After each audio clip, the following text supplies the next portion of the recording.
restez là, vous êtes très bien. Bah, François Langlais, j'ai eu déjà le bonheur de vous accueillir il y a 2 ans, je crois que dans cette même salle d'ailleurs, pour aller, on en parlera tout à l'heure. Simplement pour rappeler que j'avais dit, je crois, il y a 2 ans aussi, votre parcours est sans doute lié à votre naissance, j'allais dire. Pour certains, c'est parce qu'on est dans une famille qui a des moyens financiers, etc., que ça permet. Donc, non, c'est pas ça le problème. C'est que vous aviez une mère, excusez-moi, une mère prof de français et un père chef d'entreprise. Alors, si vous aviez eu que des pères fonctionnaires, peut-être que vous auriez orienté vers un autre genre de pensée, mais là, peut-être, il y a eu un équilibre qui s'est fait. Mais c'est pas pour ça que vous êtes venu, mais peut-être que vous pouvez nous en parler. Vous avez fait une maîtrise de lettres modernes, sans doute sous l'influence de votre maman, qui vous a dit que les lettres c'était bien, et de philosophie. Donc vous êtes avant tout un philosophe au départ de votre formation, tout ça à la Sorbonne, donc excusez du peu. Et puis vous avez été embauché par l'AFP, grande agence de presse connue par tout le monde. J'ai noté que je n'avais pas repéré d'ailleurs, vous avez passé quand même au moins 3 ans en Chine, dans les années... Un peu moins, mais j'ai passé un peu en Chine dans les années 80. Oui. 80, 86 à 89. Il y a 30 ans de ça, mais la Chine était déjà en train de bouger, et vous étiez allé voir ce qui s'y passait, et vous avez fait, je ne vais pas reprendre toute votre carrière, vous avez vu tous les médias, je dirais, qui ont une connotation économique, et toutes les chaînes de télévision également, et alors c'est dramatique, vous finissez sur, j'y finissais, c'est une façon de parler, chez TF1. Après, c'est la vie, je vais faire bien signaler ça, parce que j'ai réalisé il n'y a pas longtemps, j'ai quand même passé 25 ans dans la presse écrite, et tous les journaux pour lesquels j'ai travaillé ont disparu.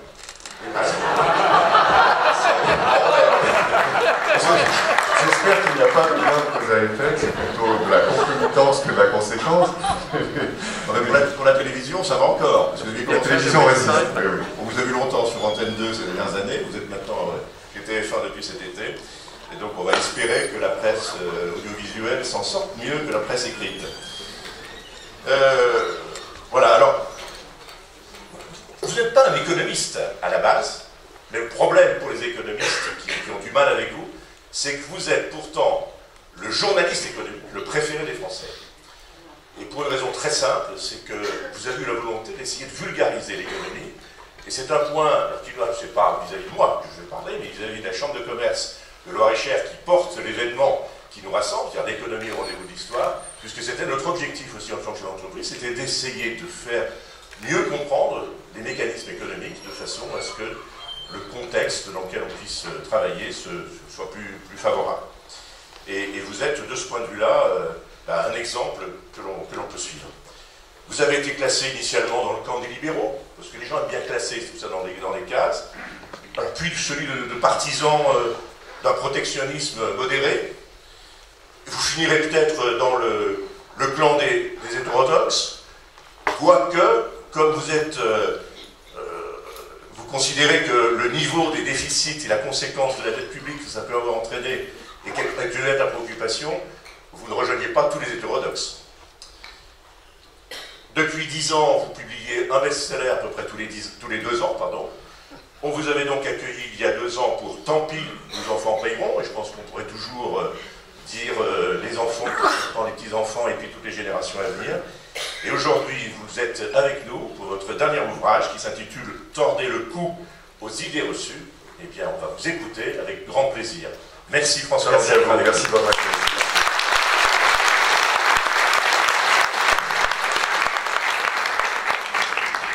Merci à vous tous d'être là. On va partager quelques réflexions sur ces idées reçues, puis après peut-être prendre des questions et discuter de façon plus informelle. Au fond, ce livre est né d'un constat, mais vous disiez à l'instant, hein, c'est que finalement en économie, d'abord on classe souvent les gens, donc je me suis trouvé classé d'ailleurs dans des registres assez variés. Finalement, quand vous êtes critiqué par tout le monde, c'est peut-être le signe que justement vous n'êtes pas trop partisan. Mais au-delà de ça, ce qui me frappait, c'est l'incroyable dissensus, pour utiliser un mot un peu savant que vous me pardonnerez, le contraire de consensus qui existe chez les économistes eux-mêmes sur les grandes questions économiques. C'est-à-dire que sur la dépense publique, par exemple, c'est vraiment l'un des sujets qui m'a le plus frappé. Vous avez en gros un économiste sur deux qui va vous dire « Ah, si on avait moins de dépenses publiques, la croissance serait plus forte ». Et puis le deuxième qui va vous dire « Ah, mais si on augmentait les dépenses publiques, la croissance serait plus forte ». C'est pas pareil. Hein. C'est-à-dire qu'on augmente ou on baisse, c'est deux actions contradictoires et donc la faculté, si je puis dire, est divisée là-dessus. Et finalement, on pourrait retrouver ce désaccord sur la plupart des grands sujets économiques. Alors je me suis interrogé un peu sur... je crois qu'il n'y a pas un sujet, il n'y a pas un grand sujet qui réunit les économistes. Hein, c'est troublant. Alors que l'économie est réputée être une science. C'est au moins ce que nous disent les économistes. Donc une science qui produit des résultats aussi différents que vos thèmes. Hein. Alors évidemment, au fond, c'est une science molle, comme la sociologie ou la psychologie, ce que les économistes n'admettent pas forcément, parce qu'elle touche à l'analyse, à l'explication des comportements humains, qui ne se résument pas à des équations, même si les équations peuvent aider à le comprendre. Mais pour autant, si vous voulez comprendre la crise de 2008, les équations ne vous aident pas. Ce qui vous aide pour comprendre la crise de 2008, c'est la psychologie des foules de Gustave Le Bon, hein, c'est-à-dire la théorie des moutons de Panurge, au fond, où tous les acteurs de la finance font tous la même chose au même moment, et qu'ils sont incapables de se départir de ce comportement moutonnier, et que c'est la masse du déplacement qui, bien sûr, en elle-même, crée les problèmes dont nous avons été victimes. Tout ça pour dire qu'il faut revenir à de bonnes vieilles lois de la psychologie, qui sont celles qui font que quand il y a une sirène d'alarme qui retentit dans un grand magasin, tout le monde se précipite en même temps vers la porte de sortie et personne ne peut sortir. Et c'est au fond un concept qui est beaucoup plus utile pour comprendre la crise que l'analyse très précise de tels déterminants financiers. Alors évidemment, de là naissent les idées reçues. Je me suis intéressé aux raisons pour lesquelles on formatait les choses. Alors il y a bien sûr des intentions politiques, bien souvent, c'est vrai que j'ai pu, dans mes dernières fonctions, interviewer des politiques très régulièrement. On voit bien que l'idéologie oriente leurs conclusions. Il y a aussi quelquefois la mauvaise foi, ou parfois aussi la bonne foi, mais reste que ça nous produit un monde qui est difficile à interpréter. Il y a aussi des modes, hein, je suis obligé de le dire, parce que c'est vrai que pendant, disons, une trentaine d'années, ou plutôt même une quarantaine d'années, chez les économistes, la mode dominante était une mode libérale. C'est-à-dire où on considérait qu'il fallait démanteler les protections et les réglementations pour que l'économie fonctionne mieux. C'est en train de changer. Hein. Le consensus s'inverse petit à petit, probablement à cause de la grande crise, on en parlera tout à l'heure si vous le souhaitez, qui a provoqué une espèce de mouvement pendulaire et qui nous ramène vers la protection, je crois.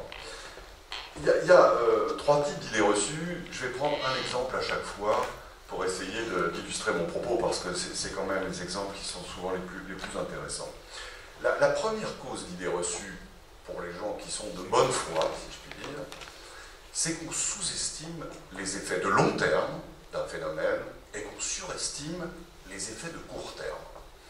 C'est-à-dire qu'on ne voit pas... Vous savez, il y a un économiste français, d'ailleurs, qui s'appelle Frédéric Bastien, qui disait ça, et c'est tout à fait juste. Hein, c'est vraiment une tendance naturelle que nous avons tous à grossir le poids de ce que nous avons sous les yeux, sans faire l'effort de nous projeter disons, dans l'avenir, de façon à appréhender les conséquences cachées des événements qui sont souvent beaucoup plus importantes que les effets immédiats. Un exemple.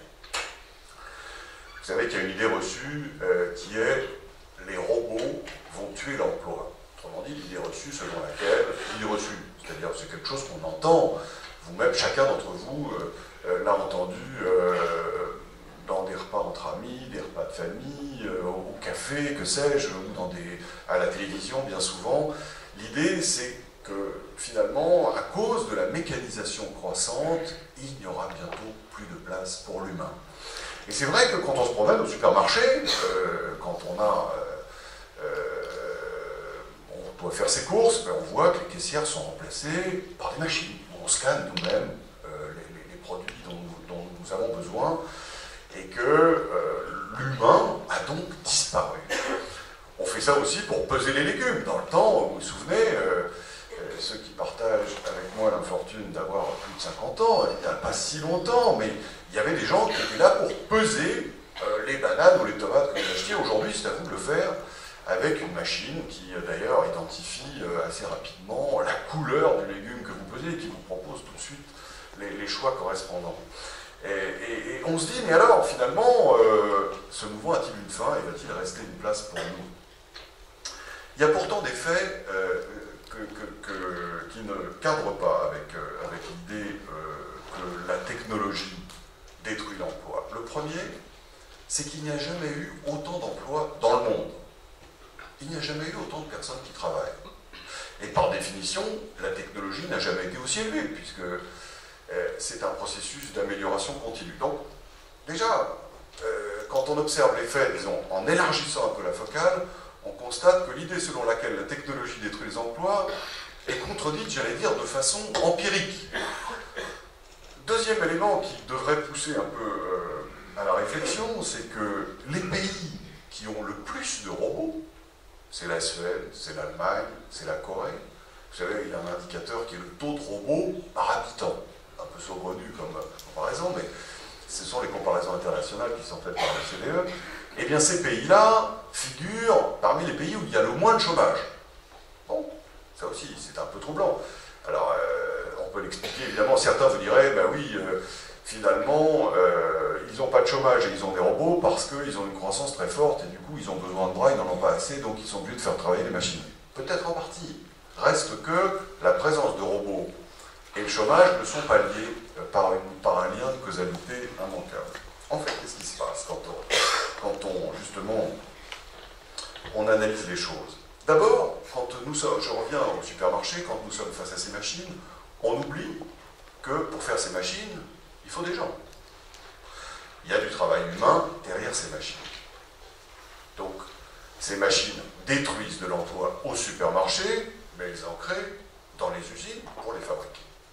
Alors évidemment, elles en créent moins qu'elles n'en détruisent, c'est très probable. C'est-à-dire qu'il faut des emplois pour créer une machine, une fois qu'elle est installée, elle remplace une caissière pendant 10 ans. Donc il y a un certain déséquilibre.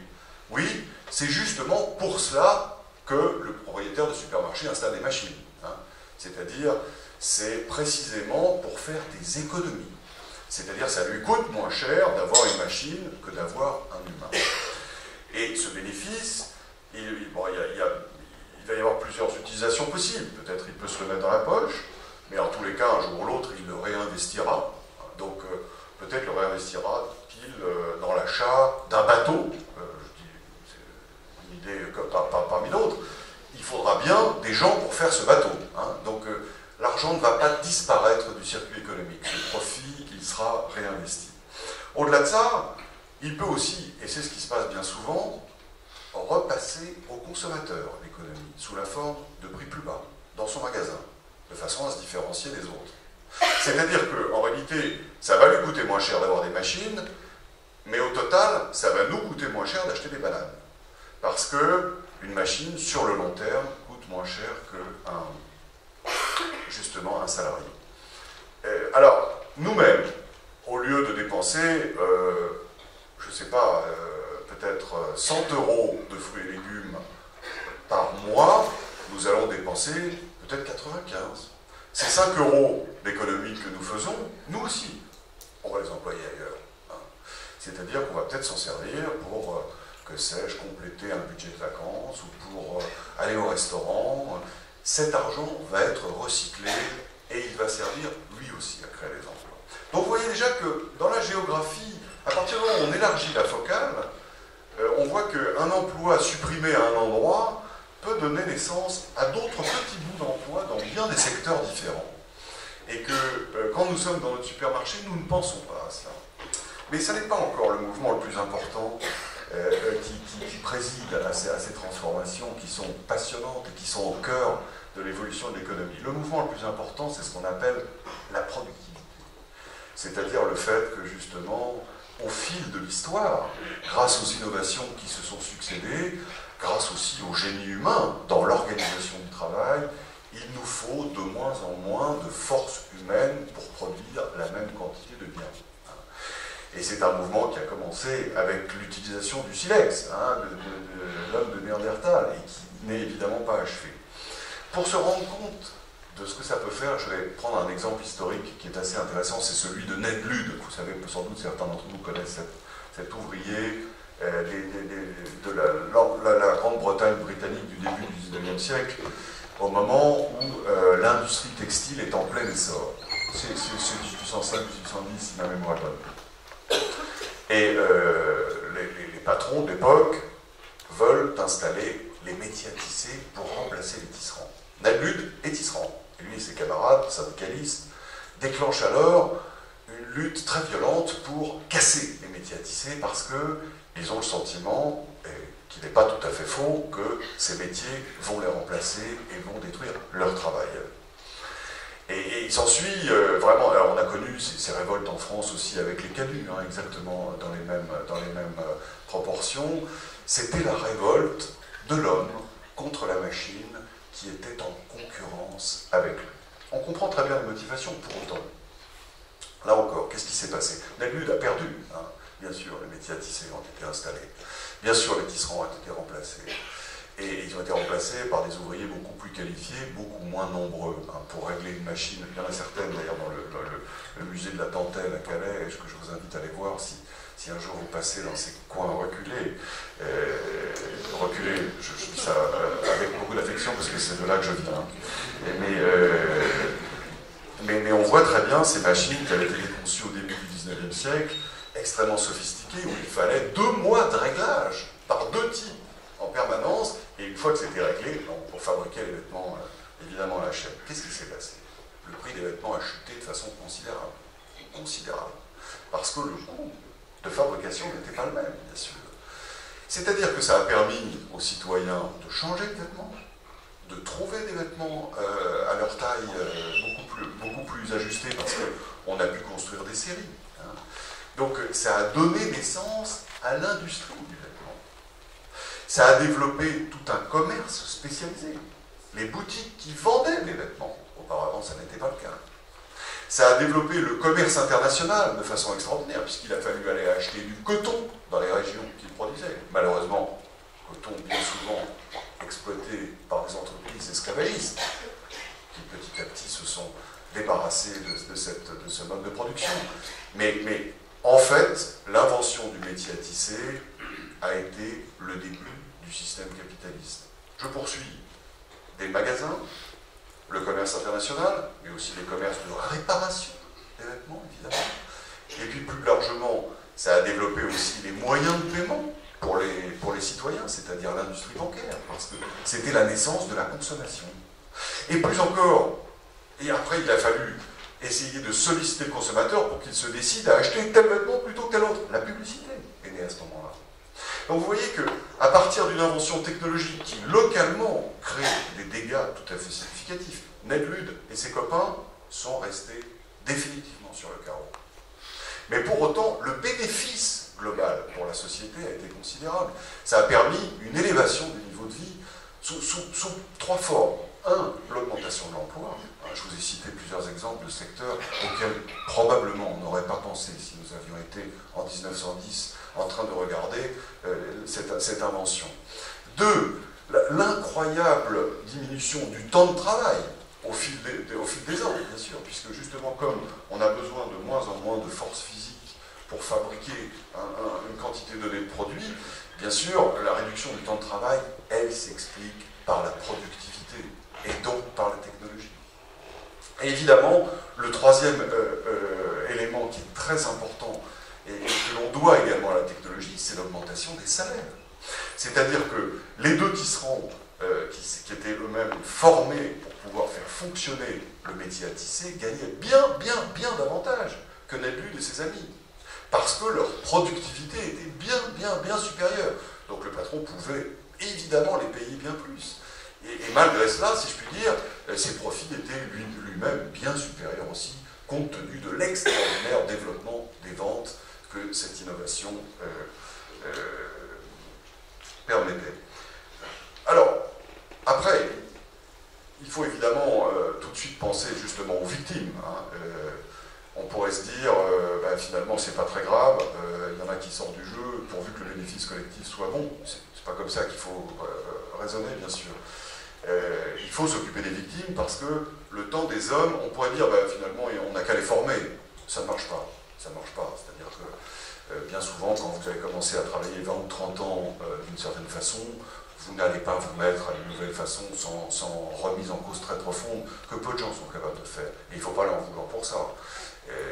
C'est bien souvent pour cela que les nouvelles technologies sont exploitées par des gens d'une autre génération qui eux-mêmes sont plus familiers avec ces nouveautés.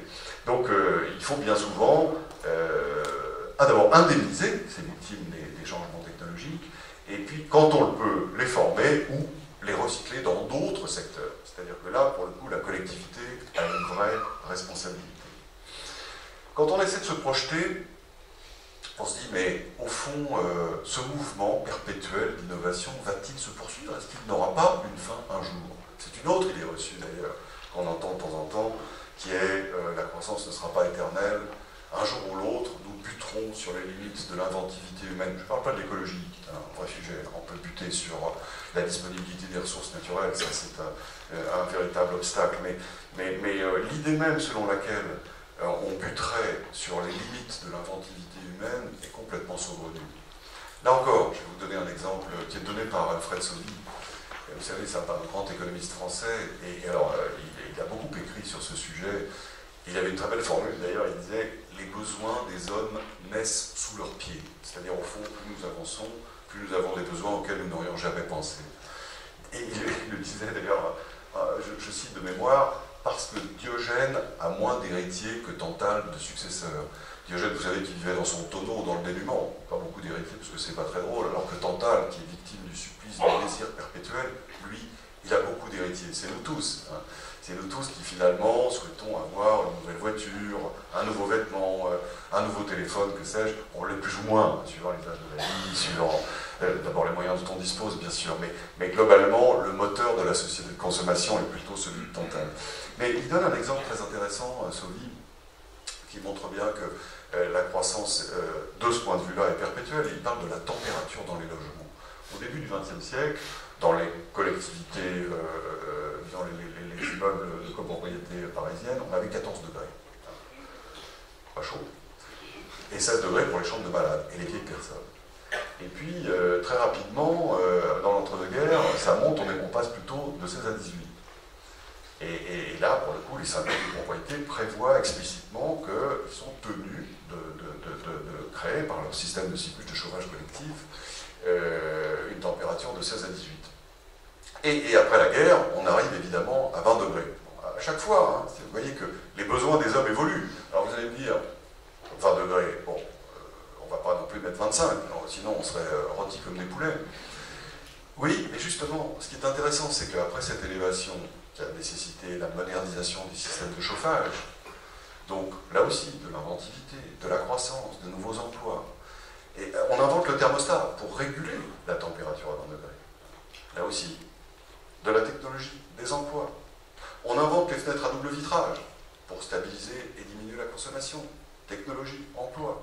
Aujourd'hui, on en est au bâtiment à consommation zéro. C'est-à-dire quand bien même on intègre l'exigence écologique, justement, ça nécessite davantage de travail, davantage d'inventivité, davantage de technologie.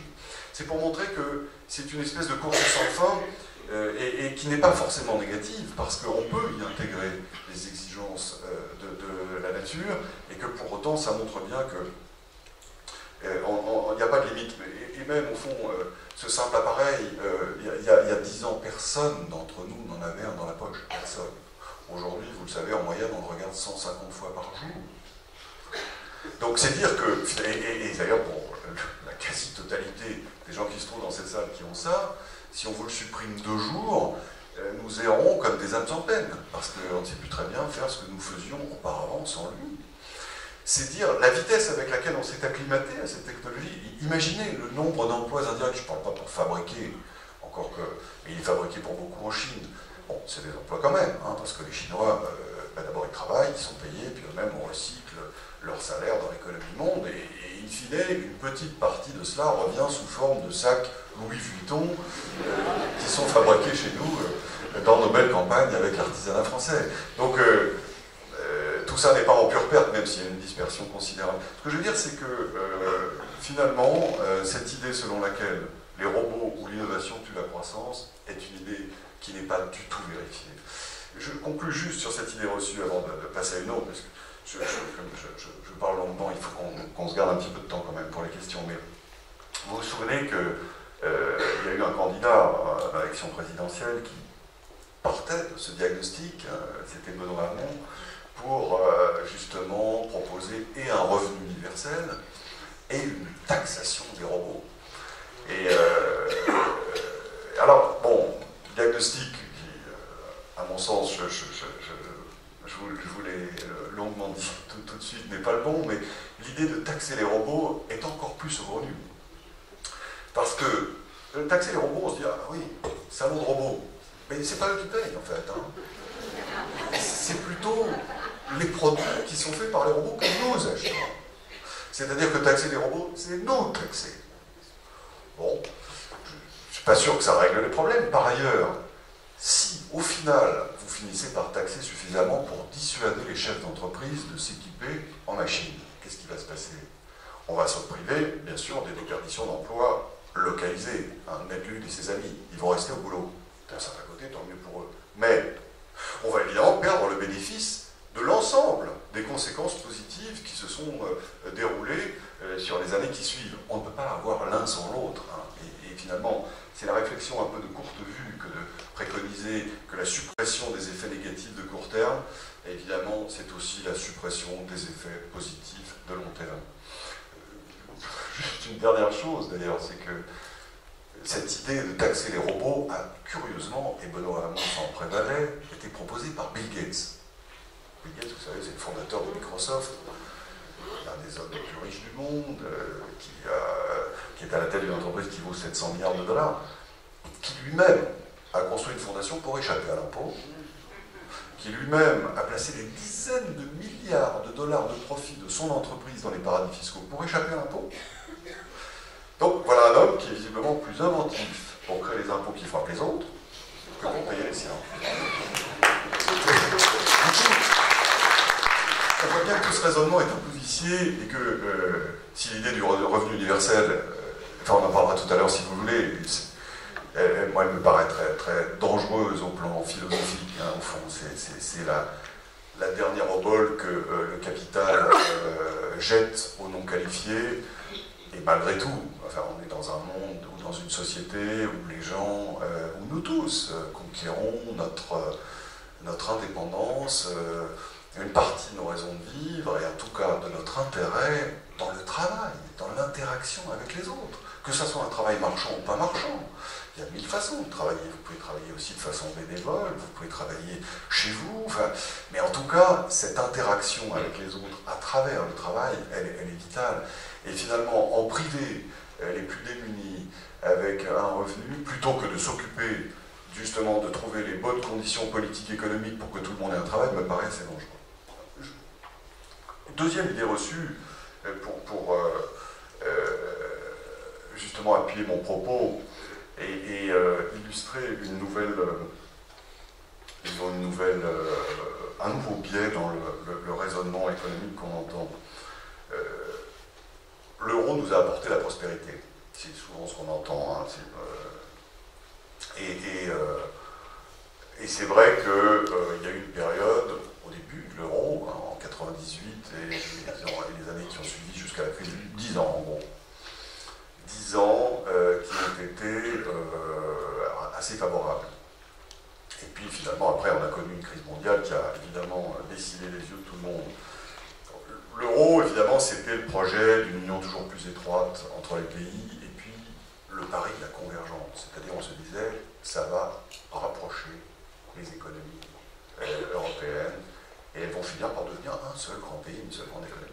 Ça n'est absolument pas ce qui s'est passé. C'est-à-dire, non seulement la convergence n'a pas eu lieu, mais au contraire, l'euro a exacerbé les différences. ça a été une machine à créer de la divergence. Quelques chiffres pour fixer les... Justement, quand on regarde, vous savez que l'euro, nous on l'a eu dans la poche au 1er janvier 2002, mais en réalité il a été créé au 1er janvier 1999 dans le système bancaire. C'est le moment où on a fixé les taux de change de façon irrévocable. Donc, si on prend la croissance de fin 1998 à 2017, en gros c'est 20 ans, c'est les 20 premières années d'existence de l'euro, et qu'on prend la croissance des différents pays européens, on voit que vous avez des disparités absolument considérables. La France, sur ces 20 ans-là, on n'en a pas forcément conscience, c'est plus 30% de PIB.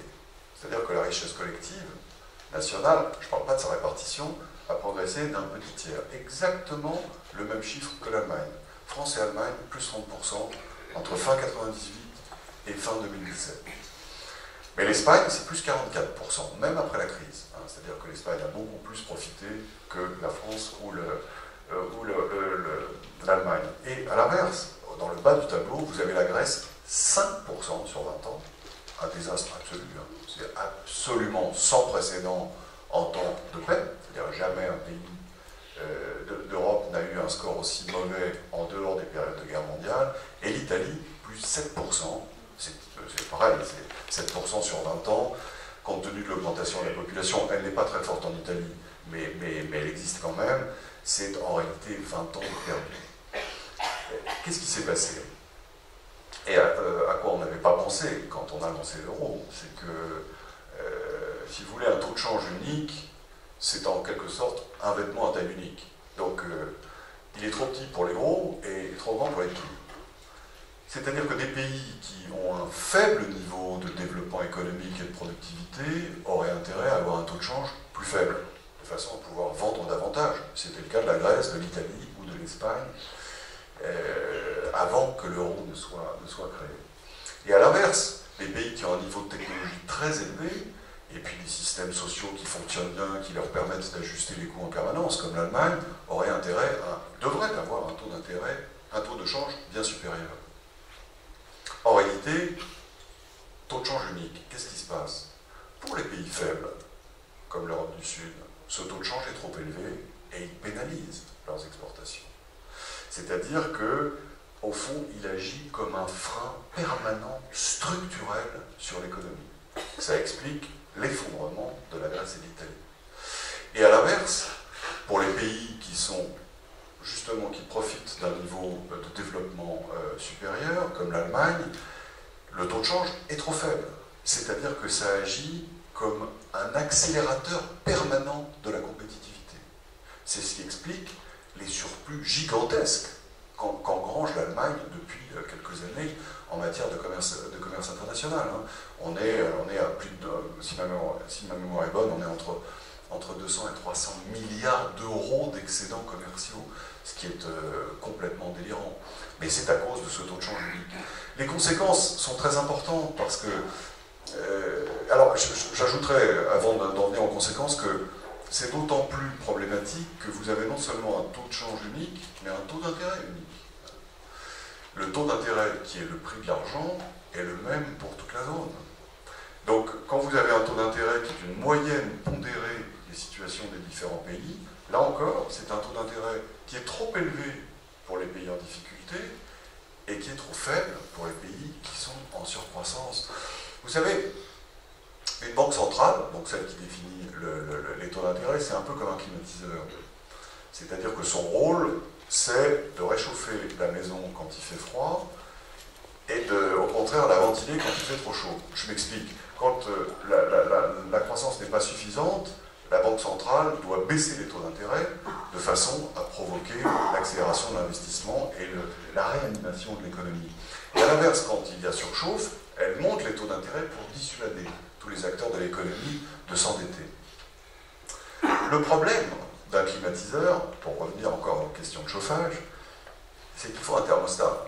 C'est-à-dire qu'il faut un endroit dans la maison où vous considérez que vous allez prendre la température. Et à partir de cette température, vous allez régler le niveau du chauffage. Dans une maison comme l'Europe, vous avez 27 pièces.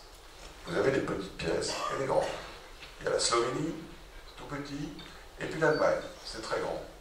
Vous avez des pièces qui sont, je dirais, exposées au sud et sous les combles, hein, c'est-à-dire justement qui ont plutôt tendance à avoir une température assez élevée. Et puis au contraire, des pièces qui sont exposées au nord, qu'il faudrait chauffer davantage.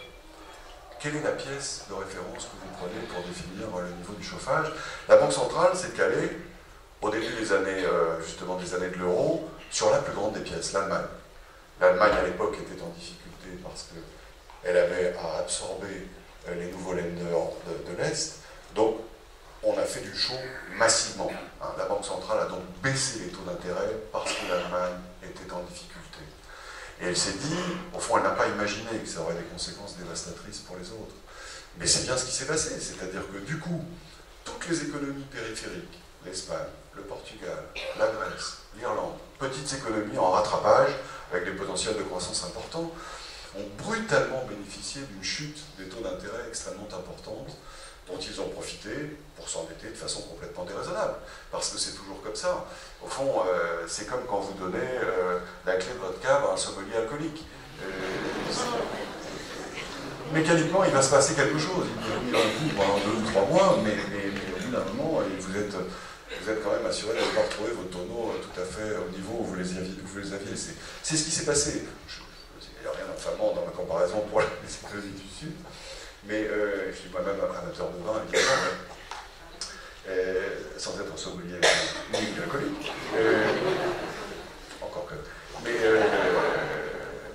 non, ce que je veux dire, c'est que finalement, ces pays du Sud à qui on reproche de s'être endettés ont été victimes aussi d'un système qui a été complètement vicié.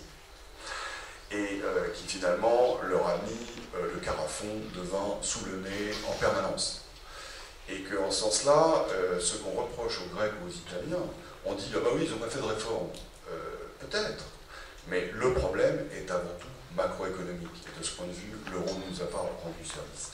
Dernière idée reçue très rapide, pour illustrer un autre phénomène qui est le manque de recul historique. Vous savez, l'immobilier est un placement sans risque, c'est ce qu'on entend aussi. Et c'est la pierre, quoi, contrairement au papier qui paraît plus volatile.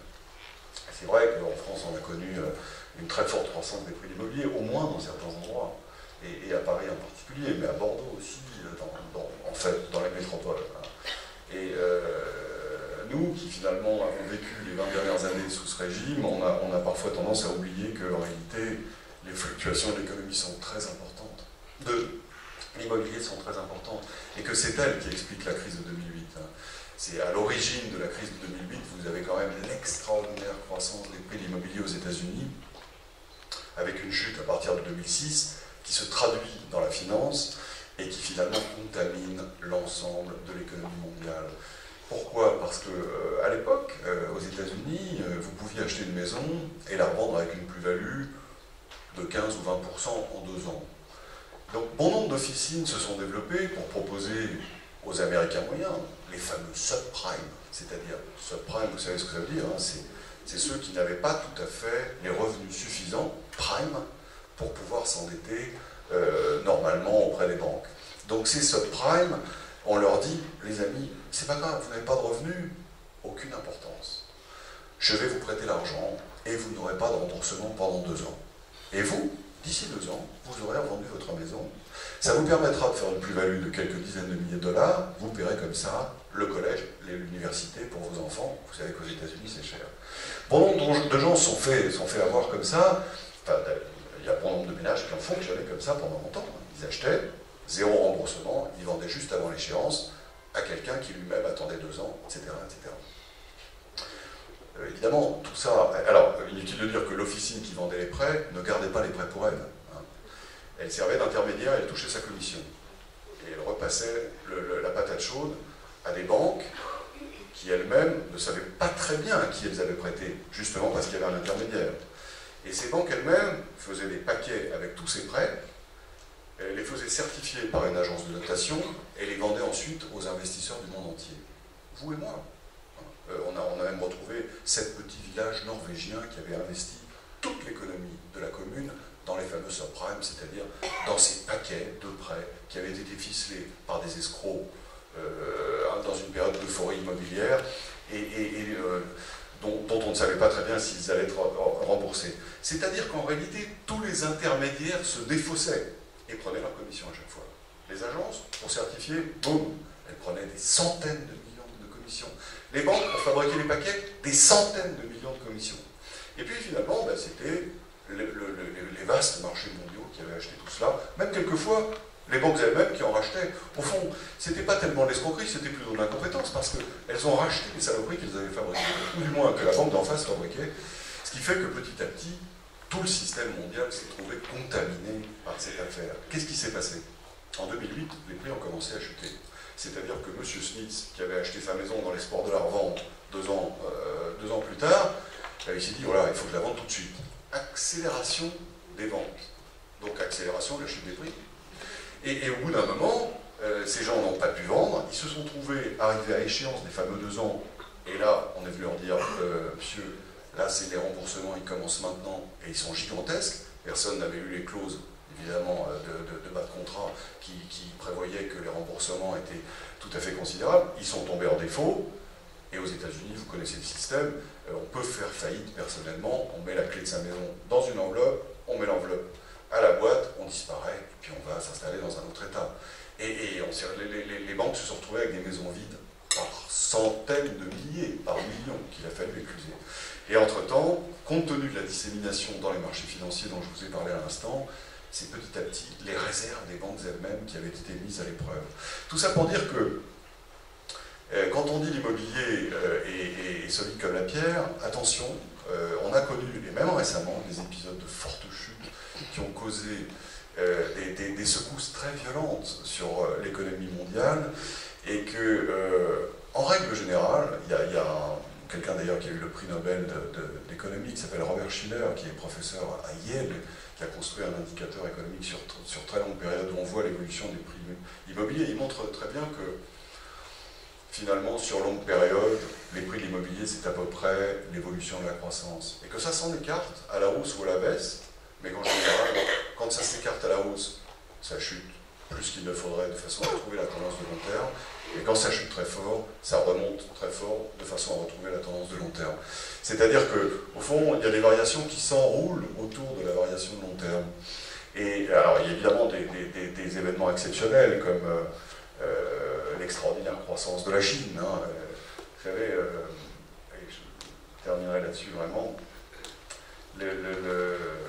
la croissance chinoise des 30 dernières années, au fond, ça n'est pas autre chose que le plus gros exode rural de tous les temps, au terme duquel des centaines de millions de paysans ont quitté les campagnes pour aller s'installer dans les villes et alimenter justement ce qui est devenu une machine à exporter mondiale de très grande efficacité. Et donc, il a fallu construire des routes, des campagnes aux villes qui n'existaient pas. Quand j'habitais en Chine, c'était dans un état de délabrement qui datait d'avant la Première Guerre mondiale, d'avant la Deuxième Guerre mondiale. Et il a fallu construire surtout des logements pour tous ces paysans attirés par les lumières des villes. Et l'extraordinaire croissance chinoise doit au moins la moitié de ce qu'elle est à l'immobilier, de façon justement à accompagner cette mutation. Donc là, on a un changement, je dirais, structurel, qui justifie évidemment une transformation des prix relatifs de l'immobilier, mais c'est des événements qui arrivent une fois dans un siècle. Hein. La transformation économique chinoise, d'abord, ça n'a aucun précédent dans l'histoire de l'humanité, du moins à cette taille-là. C'est l'équivalent de ce qu'avaient connu les États-Unis dans les années 20 ou 30, mais sur une échelle beaucoup plus réduite. À une échelle de plus d'1 milliard de la population, ça n'était jamais arrivé. Et donc, il ne faudrait pas se fier là-dessus pour en tirer des lois générales, d'autant que, c'est mon pronostic, on en parlera si vous le souhaitez, mais je pense que pour le coup, on a été probablement un petit peu trop loin en Chine, et il est tout à fait possible que la prochaine secousse financière qui frappe l'économie mondiale vienne précisément de l'immobilier chinois. Merci de m'avoir écouté, je suis à disposition pour prendre quelques questions.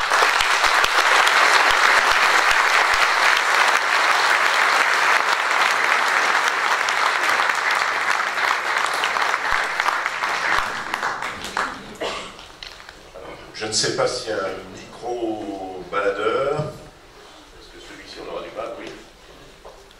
là. ça. Voilà. Très bien. Donc, quelques questions. Voilà. J'ai une question par rapport à votre toute dernière phrase. Pourquoi? Sur l'immobilier chinois. Oui. Écoutez, quand vous regardez, en fait, la question principale en matière de finances, il n'y a qu'une question importante, une seule, quelles que soient les époques, quels que soient les pays, c'est la dette. Quel est le montant de la dette? Parce que vous savez que la dette, évidemment, pose la question des capacités de remboursement. Or, nos esprits enfiévrés, tels que je les ai décrits tout à l'heure, justement toujours à la recherche d'innovation, de spéculation, mais au sens balsacien du terme, c'est-à-dire d'entreprise, évaluent souvent assez mal les choses. Et quand les prix montent comme cela, comme c'est le cas en Chine, mais comme ça a été le cas aux États-Unis justement au tournant des années 2000, souvent les gens prennent des décisions irrationnelles dans l'espoir de s'enrichir. Mieux vaut avoir tort avec tout le monde qu'avoir raison tout seul. C'est la loi éternelle. Et c'est exactement ce qui s'est passé en Chine. C'est-à-dire qu'il y a eu depuis une vingtaine d'années une frénésie de construction, de développement, et que tout ça a été financé par des dettes qui ont été garanties par la valeur des terrains, et notamment au niveau des provinces, qui étaient propriétaires de fonciers considérables. Et les prix de ces fonciers ont littéralement explosé. Mais dans quelle mesure cette explosion est-elle durable?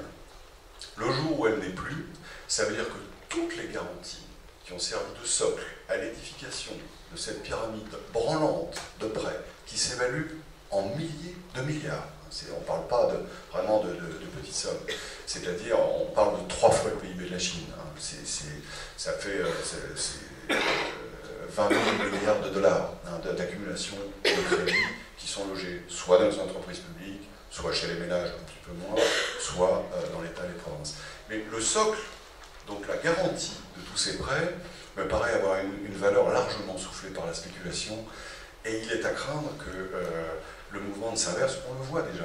Je ne sais pas, sans doute vous n'aurez pas noté ça, mais moi, il y a quelque chose qui a attiré mon attention cette semaine. Pour la première fois depuis 1990, le nombre de voitures vendues en Chine a diminué. C'est la première fois. Pour la première fois l'année dernière, la population active chinoise a diminué à cause du vieillissement. C'est-à-dire que ce gigantesque exode rural dont je parlais, il se termine.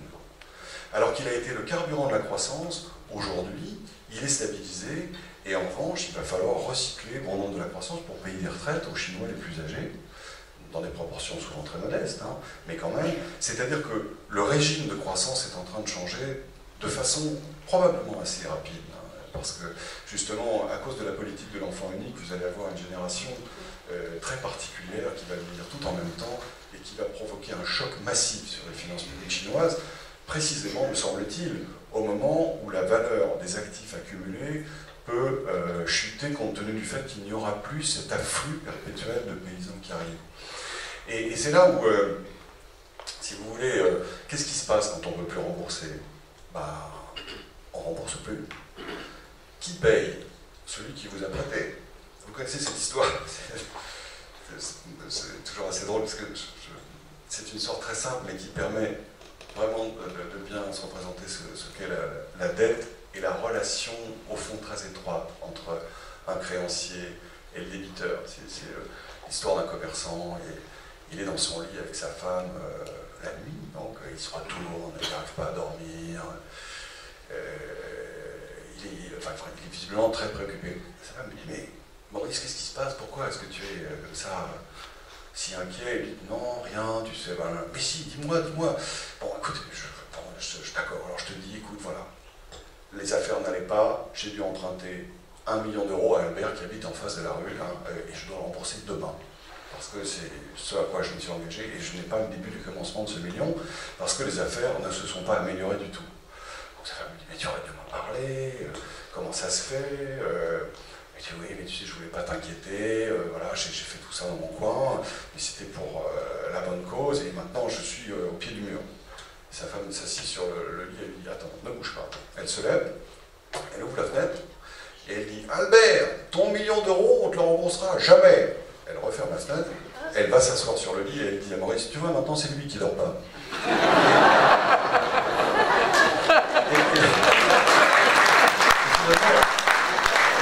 c'est exactement ça, quoi. Hein, c'est que finalement, celui qui est assommé par les dettes, au bout d'un certain temps, il est dans une position, dans le rapport de force s'inverse.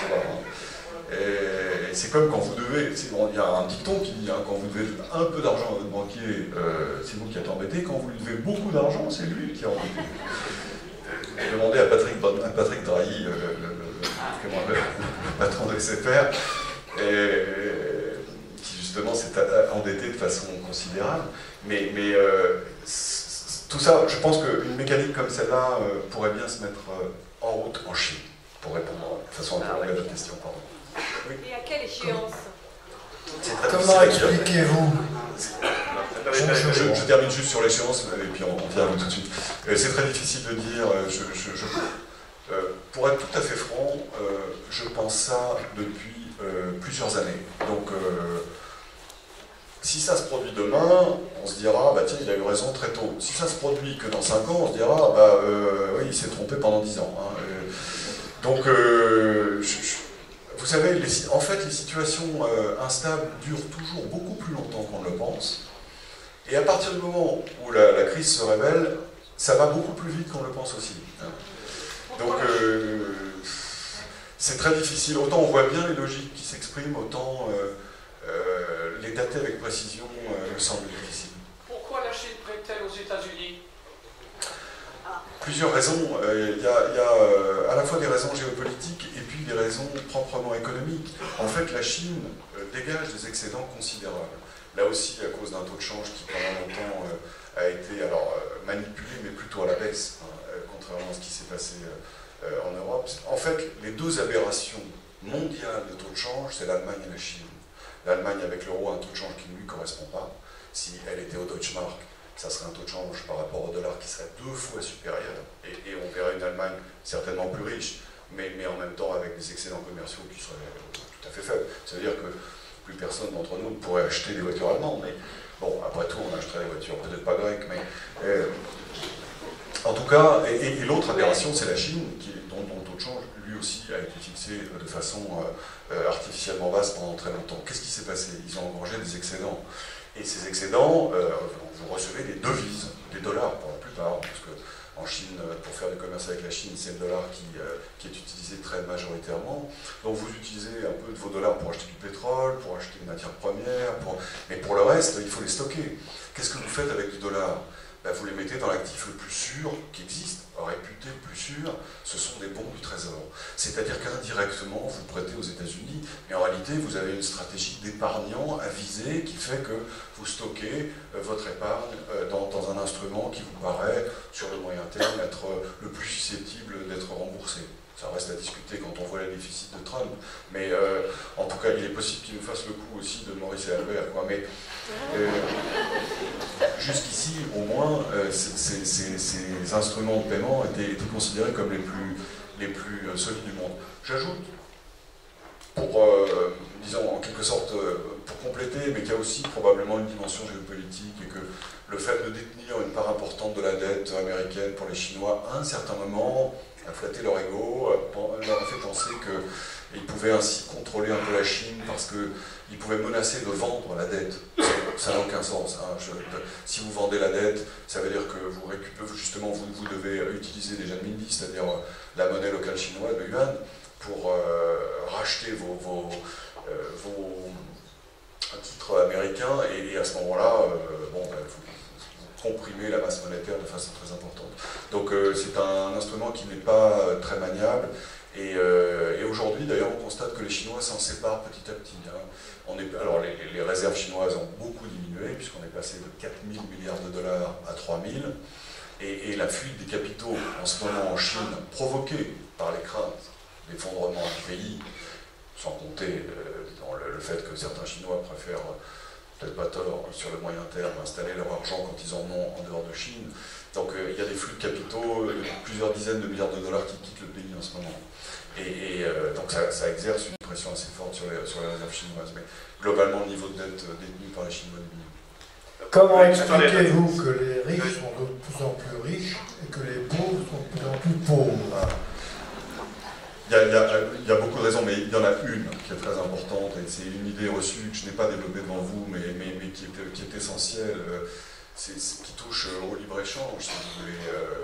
Je pense que le libre-échange a une responsabilité très importante dans la déformation de la structure des revenus dans nos pays. Parce que, je dis libre-échange, c'est la mondialisation, à la fois la mondialisation financière et la mondialisation commerciale. Je vais prendre une comparaison à nouveau pour expliquer mon propos. Mais regardez Caruso, qui était un ténor du début du XXe siècle, avec un organe exceptionnel, notoriété mondiale, enfin notoriété très importante. Et il vend à l'époque 1 million de disques. Il est très riche. Mais son successeur, Pavarotti, qui a le même organe éblouissant, il vend 100 millions de disques. Parce que véritablement, le marché mondial, la société s'est développée. C'est-à-dire que pour le même talent, exactement le même talent, hein, celui d'être un ténor hors pair, on a des variations de revenus de 1 à 100 aujourd'hui. L'opportunité du marché mondial donne à ceux qui ont du talent, de la formation, de l'audace, de la chance, des opportunités d'enrichissement considérables qui n'existaient pas auparavant dans un monde plus cloisonné où le terrain de jeu était borné par les frontières nationales. Ça, c'est pour le haut de la distribution. Si maintenant on se place dans le bas de la distribution, c'est-à-dire chez les ménages, ou plutôt les salariés les plus modestes, les moins qualifiés. Un salarié peu qualifié français ou américain et un salarié peu qualifié chinois, ils ont à peu près la même productivité. C'est-à-dire qu'ils font à peu près la même chose dans le même laps de temps. La différence, c'est que c'est moins vrai aujourd'hui, mais à l'époque, on a ouvert les frontières, il y a 20 ans, c'est que le salarié chinois était payé 20 fois moins. Les entreprises, à partir du moment où les contraintes réglementaires et de frontières se sont allégées, ont massivement délocalisé la production des biens qui pouvaient être délocalisés. En gros, tous les biens industriels, on en a profité d'ailleurs, sous la forme de baisse des prix spectaculaires pour les meubles, l'électronique, même les vêtements, etc. Et qu'est-ce qui s'est passé? C'est que la concurrence du salarié chinois ou slovaque, beaucoup moins payé et tout aussi productif que le salarié non qualifié français, a provoqué la baisse relative des salaires des non qualifiés. C'est moins vrai chez nous parce qu'on a le SMIC qui exerce une espèce de plancher, mais ça a été le cas aux États-Unis, où les non qualifiés en valeur réelle gagnent moins que dans les années 60, justement à cause de la concurrence mondiale croissante. Donc, et dans les pays où il y a eu un plancher, comme chez nous, qu'est-ce qui s'est passé? Si la concurrence n'a pas exercé l'effet sur les prix, c'est-à-dire sur les salaires, parce qu'elle n'a pas pu les faire baisser, la concurrence s'est exercée sur les quantités d'emplois. C'est-à-dire qu'elle a fait diminuer le nombre d'emplois non qualifiés chez nous. Autrement dit, elle a provoqué du chômage. Une bonne partie du chômage des non qualifiés en France provient du fait que le coût du travail relatif au coût du travail chez les Patagons est beaucoup plus élevé. Et dans un univers où le capital est libre et peut s'installer là où il veut, dans les conditions financières, fiscales et salariales les plus intéressantes pour lui, mécaniquement, ceux qui restent sur le sable, eh bien, ce sont ceux qui, eux, ne sont pas mobiles, précisément parce qu'ils sont non qualifiés. Autrement dit, vous voyez que la mondialisation, elle exerce des effets, je dirais, de divergence très puissants, parce qu'elle renforce les plus qualifiés, elle augmente leurs perspectives de revenus, et à l'inverse, elle déprime les revenus des non qualifiés. C'est pour ça que, il me semble, hein, c'est une thèse qui a été très critiquée il y a 20 ans, on imaginait que au Fonds de commerce international n'avait pas d'effet sur la distribution des revenus. Des gens comme Paul Krugman, etc., ont fait d'ailleurs de longues communications là-dessus. Plus le temps passe, plus on se rend compte qu'avec le poids croissant qu'a pris le commerce international, il y a des effets. En fait, la mondialisation est une fée carabosse. Elle donne beaucoup à ceux qui ont déjà beaucoup, et elle prend à ceux qui n'ont déjà rien. Alors, d'un certain côté, la technologie aussi, mais la combinaison de technologie et de mondialisation produit des effets dévastateurs dans la distribution des revenus. La conséquence, c'est que les inégalités d'un pays à l'autre ont diminué.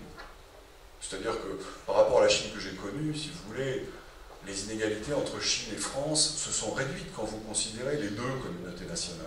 Mais au sein de chacun des pays, les inégalités se sont aggravées. C'est-à-dire qu'il y a beaucoup plus d'écart entre un Français riche et un Français pauvre aujourd'hui qu'il y a 30 ans. Je ne vous parle même pas de la Chine, où là pour le coup on est passé à des proportions qui sont absolument défiantes en nous. Donc